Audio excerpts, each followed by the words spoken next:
Sérgio Moro, que é atual presidente do Conselho Setorial de Segurança da Federação das Indústrias do Estado de São Paulo, Fiesp, e ex-ministro da Justiça e Segurança Pública. Senador Moro, a palavra é sua.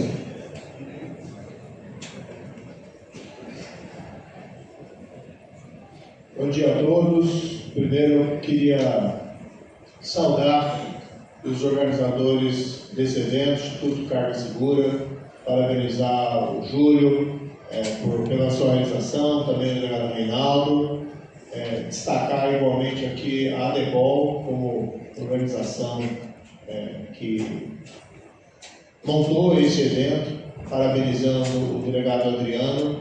E essa parceria entre o setor público e o setor privado é realmente essencial. Na segurança pública, nós pensávamos no passado que era um tema relacionado exclusivamente à polícia, que é um trabalho do Estado, mas nós hoje entendemos de maneira bastante diferente. O setor privado tem uma grande responsabilidade e, além do interesse, que esse tema seja desenvolvido. E muitas vezes os dados e as informações necessárias precisam ser reunidos. O Estado não tem tudo e também o setor privado não tem tudo. Então, parabéns pela organização dessa FEISEG e, igualmente, aqui destaco a FIEP, o papel da FIEP na anfitriã desse evento. O presidente Edson, que estava aqui presente, Edson Vasconcelos. Espero que seja a segunda-feira de muitas que virão à frente. Quero cumprimentar aqui todas as pessoas do setor de segurança pública. Registro aqui a minha admiração, um trabalho difícil. A gente tem defendido muito a segurança pública lá no Congresso Nacional. Isso passa por aperfeiçoamento da nossa legislação, mas também passa pela valorização do profissional.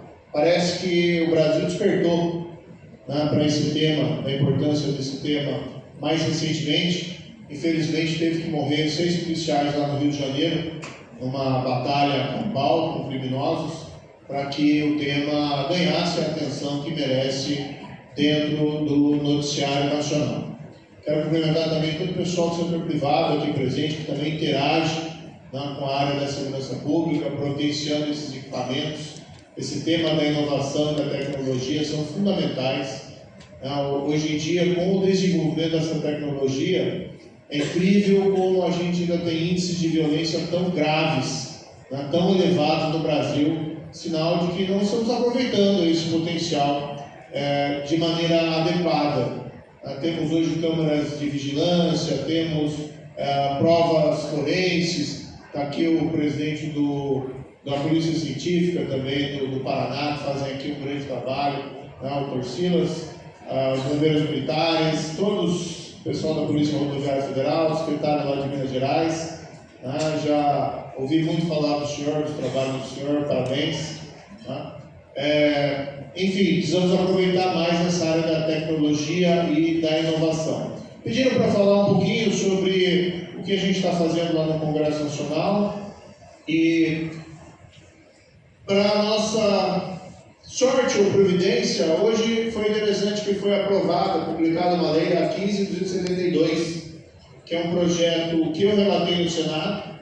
Eu mexi nesse texto do Senado, nós aprovamos, que é para tratar de um problema grave da segurança pública, que são as audiências de custódia. As audiências de custódia, elas foram introduzidas no nosso ordenamento jurídico, na verdade, por uma resolução do CNJ em 2015, sem previsão legal, e elas não têm nada em si de errado.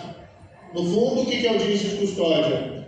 O indivíduo é preso em flagrante por crime, é levado ao juiz, e o juiz, naquele momento, vai decidir se ele permanece preso ou se ele pode responder em liberdade. E a aproximação com o juiz não há um problema, porque ele vai ali, o juiz tem condições de decidir da melhor forma possível se ele deve ali prosseguir em liberdade ou não. O grande problema é que as portas giratórias, as audiências de custódia, se transformaram numa espécie de porta giratória para criminosos. Em boa parte dos casos, os juízes acertam, mas em muitos casos eles erram e colocam em liberdade pessoas presas em flagrante em circunstâncias que indicam um perigo a outros indivíduos ou a comunidade. Só nesse mês teve 2 casos assim, que chamaram muita atenção. Claro que é um país, o Brasil, de dimensões continentais, mas esses casos demonstram como se tem errado nesse tema da audiência de custódia. Teve um caso em Pernambuco, numa cidade do interior de Pernambuco, uma jovem grávida, Júlia Eduarda, foi assassinada a golpes de martelo e foi levada ao juiz, e o juiz liberou o indivíduo com tornozeleira eletrônica. São Bento do Una, uma pequena cidade do interior de Pernambuco. Um caso desse, assassinato de uma mulher grávida, o indivíduo ser preso em flagrante, ser colocado em liberdade, não tem justificativa, gerou naturalmente uma revolta na comunidade, e o juiz teve que acabar voltando atrás e acabou decretando a prisão preventiva. Mas não deveria ter sido solto ali em primeiro lugar. Outro caso também que ganhou as redes sociais foi de um rapaz que, em Goiás, já com diversas passagens na polícia, com todos os indicativos de ser membro de uma gangue criminosa, chamado Kaique, que foi levado a uma juíza, preso em flagrante, foi levado na audiência de custódia, e a juíza, talvez no momento ali de descontração, fez uma fala infeliz e falou para ele, foi muito divulgado nas redes sociais, olha, me ajuda a te ajudar, e acabou colocando em liberdade esse rapaz, mas havia indicativos de que é uma pessoa, membro de gangue, com diversas passagens na polícia, também não deveria ter colocado em liberdade. E o que aconteceu? Dias atrás, esse rapaz foi surpreendido pela polícia, armado, com um cúmplice, trocaram tiros com a polícia, e esse rapaz acabou morrendo nesse confronto policial, mas colocou em risco a vida dos policiais. Ou seja, há uma falta de sintonia entre as necessidades da realidade e o que se tem feito nas audiências de custódia. E não são só esses casos escabrosos, não. As estatísticas, que são estatísticas do CNJ, revelam que 40% dos casos, os presos em flagrantes, são colocados em liberdade, gerando aquela sensação, aquela frase, a polícia prende e a justiça solta. Não deveria ser assim. Gera um sentimento de impunidade, gera uma sensação de enxugar gelo.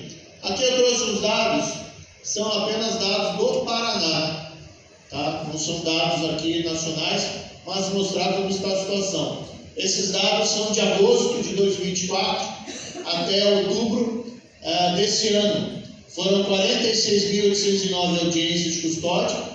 Veja que os percentuais no Paraná são ainda, a meu ver, piores do que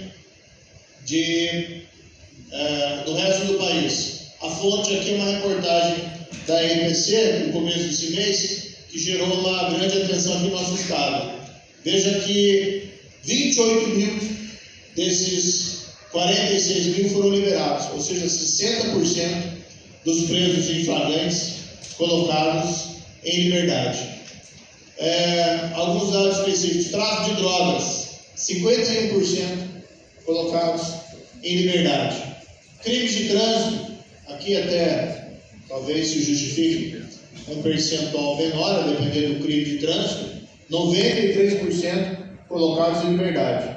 Na minha opinião, muitas vezes esses crimes de trânsito, pelo menos motorista embriagado, que mata alguém no trânsito, ou motorista embriagado causa um grave acidente, e aqui a PRF certamente vai concordar comigo, devia ficar preso. Não devia ter essa moleza, essa visão extremamente liberal que a gente tem em relação a esses crimes de trânsito. Violência contra a mulher, igualmente um percentual elevado, 65% de pessoas colocadas em liberdade. Isso Paraná. Estupro, 35% de liberados, presos em flagrantes por estupro. A meu ver, um número significativamente aqui muito alto. Crime contra a administração pública, muito raro, né? Prisão em flagrante e crime contra a administração pública. Mas se é difícil pegá-lo no flagrante delito, é uma tristeza em ver que 64% são liberados em audiência de custódia. Furtos simples, tá? 32% seguiram presos. E um grande problema que a gente ouve muito nas regiões metropolitanas, nas grandes cidades, mas também nas cidades do interior, eu ouço muito da polícia militar quando eu vou para o interior. Eu falo, olha, eu prendi um indivíduo aqui 3, 4 vezes, mas sempre estou encontrando ele de novo na rua. Isso gera aquele descrédito da lei. E às vezes a pessoa pensa, pode pensar, como alguns, às vezes vulgarizam, banalizam, o furto de um celular. Mas olha, para quem perde um celular não é barato não. E quando são 2, 3 celulares, e normalmente isso acaba alimentando uma cadeia da prática de crimes, isso é muito ruim. A gente tem que parar um pouco de pensar que a gente está naquela época que a atividade criminal não está interligada, muitas vezes em rede, em organizações criminosas. Eu vi uma notícia de uma operação policial de São Paulo, de recuperação de 11 mil celulares furtados, roubados. Ou seja, é uma organização criminosa. Você tem alguém ali na base da cadeia que talvez, dentro da hierarquia, não é a pessoa mais elevada, mas ainda assim ela está alimentando uma rede, uma engrenagem que é muito ruim para a segurança pública em geral e para a segurança das pessoas. Aqui, alguns indicadores comparativos a demonstrar que nós temos que melhorar também a situação aqui no Paraná. Um dos grandes maiores estados do Brasil, veja que os nossos percentuais de soltura são superiores até da Bahia. A Bahia hoje é o caos da segurança pública. A gente pensa num estado perigoso, violento, vem à nossa mente o Rio de Janeiro, infelizmente, que realmente tem problemas de segurança muito graves, mas a Bahia hoje, em números absolutos e em números relativos de assassinato por 100 mil habitantes, está à frente até mesmo do Rio de Janeiro e por uma grande margem. Mas veja que mesmo eles estão soltando menos em audiência de custódia do que aqui no Paraná. Minas Gerais está melhor que nós também nesse aspecto. Mas vou falar a verdade para vocês que eu acho todos esses percentuais ruins. Então, comparativo para nós não é positivo, mas ainda assim os números são muito elevados de soltura e audiência de custódia.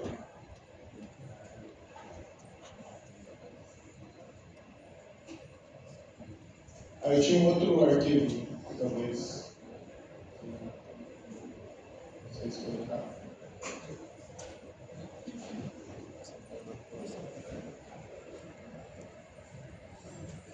Boa, vamos ser aquela ave de nova cor. E eu acho que isso foi feito em homenagem à FEISEG. Hoje foi publicada a Lei 15.272, eu relatei no Senado, e que a gente tenta fechar a porta, fechar o cerco em relação à audiência de custódia, dando parâmetros objetivos para o juiz decidir nesses casos. Eu fui juiz por 22 anos e eu sei que tem muitos juízes que é firme, duro, que faz bem o seu trabalho, rigoroso em relação à criminalidade, mas por vezes a gente ouve dos juízes que ele queria manter preso, mas a legislação não permite. Então a gente aprovou uma lei para ajudar os juízes a fazerem o seu trabalho e reduzirem soltura e audiência de custódia, acabar com essa porta giratória. Então, no dispositivo do Código de Processo Penal que fala em audiência de custódia, nós colocamos lá: são circunstâncias que, sem prejuízo de outras, recomendam a conversão da prisão em flagrante e preventiva. Não podemos colocamos recomendação que, se nós colocássemos seria obrigatório, poderia haver um questionamento aí de constitucionalidade, nós não queríamos entrar nesse tipo de discussão. Mas lá, haver provas que indiquem a prática reiterada de infrações penais pela gente. Então, quem furtou 2, 3 celulares, pode até minimizar um furto de um celular, mas estamos colocando aqui a prática reiterada. Aqui vale tanto para o furto, como para o estupro, como qualquer outro crime. Ter a infração penal sido praticada com violência ou grave ameaça contra a pessoa. Ter o agente já sido liberado em prévia audiência de custódia por outra infração penal, salvo se por ela tiver sido absolvido posteriormente. Então, se foi liberado uma audiência de custódia, está de novo lá, e às vezes nesses casos se tornam até anedóticos. Um indivíduo furtou numa cidade do interior, fez um pequeno furto pela manhã, é solto, no período da tarde já está furtando de novo, tem que permanecer preso. Ter o agente praticado a infração penal na pendência de inquérito ou ação penal. Ter havido fuga, haver perigo de fuga. Haver perigo de perturbação da tramitação e do decurso do inquérito da instrução criminal, bem como perigo para a coleta, conservação e imunidade da prova. Parágrafo 6º. A decisão de que trata o cálculo incentivo deve ser motivada e fundamentada, sendo obrigatório o exame pelo juiz das circunstâncias que relatei aqui, parágrafo 2º, parágrafo 5º desse artigo, e dos critérios de periculosidade previstos no parágrafo 3º do artigo 312. E aí nós demos um passo no sentido da inovação e tecnologia, colocando também na lei, algo a meu ver inovador, que é o 310A. No caso de presente flagrante por crime praticado com violência ou grave ameaça contra a pessoa, por crime contra a dignidade sexual, por crime praticado por agente em relação ao qual existam elementos probatórios que indiquem integrar organização criminosa, que utilize ou tenha à sua disposição armas de fogo, ou em relação ao qual seja imputada a prática de crime previsto no artigo 1º da Lei 8.072, o Ministério Público ou a autoridade policial deverá requerer ao juiz a coleta de material biológico para obtenção e armazenamento do perfil genético do custodiado na forma da Lei 12.037. Tá? Eu não vou aqui ver todo o resto da lei, mas a ideia é que no final de audiência de custódia seja colhido o DNA, o perfil genético. O DNA é a moderna impressão digital. O criminoso se deixa cair um fio de cabelo no local do crime, e se esse material é identificado, localizado e extraído do DNA, ele fica fichado permanentemente na sua vida. Nós temos um Banco Nacional de Perfis Genéticos de Criminosos, de uma lei de 2013, mas ela é muito pouco utilizada no Brasil. A ilustrar, nós temos um Banco Nacional de mais ou menos 318 mil perfis genéticos, enquanto países como os Estados Unidos têm um banco de 20 milhões, Reino Unido de 8 milhões. E o que é interessante do do perfil genético é que, além da possibilidade de você incrementar a chance de resolução de crimes, há estudos que apontam que ele contribui para a queda da reincidência, porque alguém que tem o seu DNA extraído e inserido no banco de dados sabe que, se voltar a cometer crime e deixar qualquer vestígio por fora no local, ele poderá ser identificado. Aqui em Curitiba nós temos um exemplo muito claro do sucesso do Banco Nacional do Perfis Genéticos, que foi a elucidação do grave assassinato da menina Raquel Genoff em 2008. A menina desapareceu no caminho da escola para a casa dela. Infelizmente foi encontrado o corpo dela numa maleta na rodoviária de Curitiba, isso lá em 2008. Fizeram a investigação mais ampla possível, que foi um crime brutal, atroz, que chocou a cidade. Tenho certeza que a polícia não poupou esforços em fazer essa investigação, mas o culpado foi identificado 11 anos depois de 2019, porque quando eu era ministro da Justiça, nós impulsionamos a coleta do perfil genético nas cadeias do país e encontramos em Sorocaba um indivíduo responsável por aquele assassinato. Colheu o perfil genético dele, colocou no Banco Nacional, deu a correspondência e encontramos lá o culpado, alguém que não tinha nenhuma relação com a família, que não tinha nenhuma relação com nada e, infelizmente, foi o culpado e estava permanecendo impune em relação àquele grave delito. Estamos avançando no Congresso Nacional. Essa é uma boa notícia, tá? Publicado aqui hoje, tá? Entra em vigor hoje. O debate sobre a segurança pública cresce no país. Eu tomo a liberdade de convidá-los, inclusive, que teremos um evento hoje no Espaço Torres, a partir das 18 horas. Então, dá para vocês terminarem o evento aqui e seguirem para lá, que é o SOS Segurança Pública, tá? Um evento promovido pela Fundação Índio, que eu estou ajudando, já estou organizando aqui em Curitiba. Já promovemos um evento desse na Bahia, e que nós teremos ali especialistas em segurança pública, falando sobre o tema da segurança pública. A inscrição é gratuita e especialmente convidados as forças de segurança.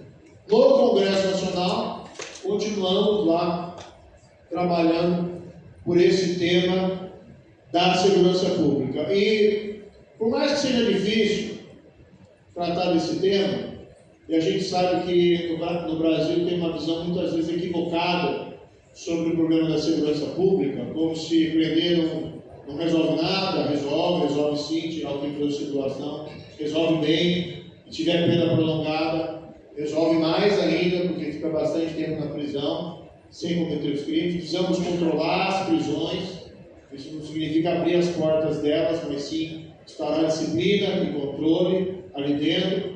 Isso faz uma grande diferença. Precisamos superar de vez aquela história do criminoso vítima da sociedade. Não é. O criminoso é alguém que viola direitos de outro cidadão, às vezes os direitos mais básicos, e nós precisamos sim endurecer a legislação. Claro que não é só endurecer a legislação, precisamos também melhorar nossas práticas e a execução da lei. E precisamos valorizar o profissional da segurança pública e sempre buscar aí inovação e tecnologia.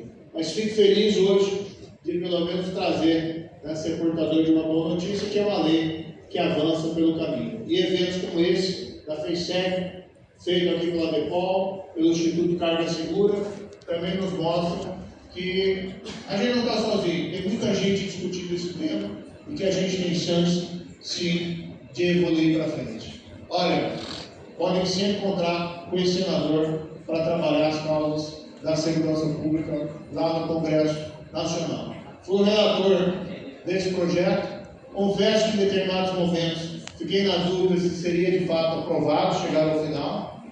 E temos agora lá o PL de facção, que vocês vão estar ouvindo mais tarde aí o secretário Derrite sobre esse tema aqui, e a gente vai trabalhar também para que essa lei seja aprovada, com eventuais ajustes que foram necessários, para que o produto final seja positivo, mas é um projeto que vai também na direção certa. Tem que endurecer o tratamento contra o crime. Os índices de violência que a gente tem no Brasil aqui não são dignos do nosso país.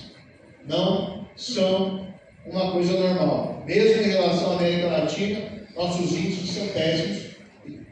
Chegou a hora, de parar de tratar essa questão como algo natural. Não é natural e a gente tem muito que pode fazer sobre isso. Muito obrigado.